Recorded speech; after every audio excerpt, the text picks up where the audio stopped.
మీ అందరికి కూడా వందనాలు. పరిశుద్ధ బైబిల్ గ్రంథంలో నుండి దేవుని యొక్క వాక్యం ధ్యానం చేసుకుందాం.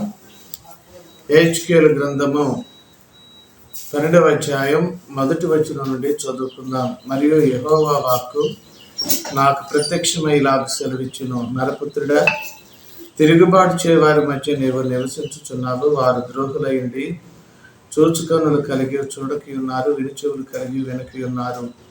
నరపుత్రుడా, దేశాంతరం పోవానికి తగిన సామాగ్రిని మూట కట్టుకొని పగటి వేళ వారు చూచుండగా నీవు ప్రయాణమై నీవు ఉన్న స్థలమును విడిచి వారు చూచుచుండగా మరి యొక్క స్థలమునకు పొమ్ము. దేవుని ప్రియ బిడ్డలారా, దేవుడు ప్రవక్త ద్వారా హెచ్కేలు ద్వారా ఇశ్రాయేలు ప్రజలకు చక్కటి మాట తెలియపరుస్తున్నాడు. అంటే దేవుడు ఇశ్రాయేలు ప్రజలకు ఎందుకు ఆ మాట తెలియపరుస్తున్నాడంటే, వారు చూచుకన్నులు కలిగింది కూడా, వెనుకన్నులు చూసేటటువంటి కన్నులు కలిగి ఉండి కూడా వారు చూడక వెనక వారు ద్రోహం చేస్తున్నారు. ఈనాడు సమాజంలో కూడా క్రైస్తవులు మనము చూస్తున్నాం, వింటున్నాం, కానీ దేవుని సన్నిధికి రాలేకపోతున్నాం, దేవుని మాటలు వినలేకపోతున్నాం.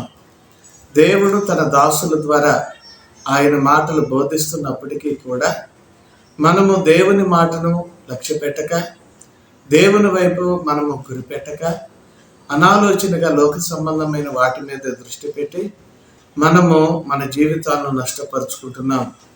ఇశ్రాయేలు ప్రజలు దేవుని యొక్క మార్గంలో ఉండి కూడా దేవుని మాట వినలేదు. వారు చూస్తున్నారు, వింటున్నారే కానీ వారు దేవుని ఏమాత్రము కూడా అనుసరించలేదు. దేవుని ప్రియబిడ్డలారా, ఆనాడు హెచ్కేలు కాలంలో ఇశ్రాయేలు ప్రజలకు దేవుడు ఏ శిక్ష అయితే విధించాడో, నేటి సమాజంలో క్రైస్తవులమైనటువంటి మనం కూడా దేవుని మాట వినకపోతే, దేవుడు చెప్పినటువంటి మాటలు చూచి కూడా విని కూడా వాటి ప్రకారంగా అనుసరించకపోతే నేటి క్రైస్తవ సమాజంలో కూడా నేడు కష్టాలు అనుభవించవలసి ఉన్నది. ఎందుకంటే దేవుడు మానవుడిని రక్షించటానికి ఆయన ఈ భూలోకానికి వచ్చాడు. భూమి మీద మానవుడు నశించిపోకూడదు, మానవుడు అంతరించిపోకూడదు, మానవుడు చెడిపోకూడదు అనేది దేవుని ఉద్దేశం.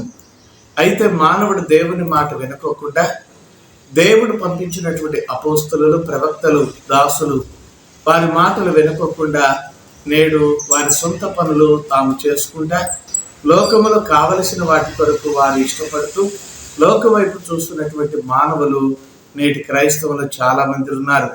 అందుకని అలా ఉండకోకుండా ఆనాడు క్రైస్తవులుగా మానవులు ఎలాగైతే అపోస్తలుల కాలములో మార్పు చెంది అపోస్తలుల బోధ యందు, సహవాసం యందు, రొట్టె విరుచుట యందు, ప్రార్థన చేయట యందు ఎలాగో ఎడతెగకి ఉన్నారో అలాగే మనము నేటి క్రైస్తవులము అలాగే ఉండాలి. హెచ్కేలు కాలంలో ఆనాడు ఇశ్రాయేలు ప్రజలు పడినటువంటి హింస, ఆ బాధ, ఆ బాబిలోనియ ప్రాంతంలో 70 సంవత్సరాల చెర మనకు కలగకూడదు. నేటి క్రైస్తవ్యంలో ఆ బాధలు ఉండకూడదు. ప్రభు మాట విని ఆయన మనకిచ్చినటువంటి కృపను బట్టి ఆయన రక్షణలో మనం సాగి ముందుకెళుతూ మేలులు పొందుకుందాం. దేవుడి కొద్ది మాటలు దీవించునుగాక.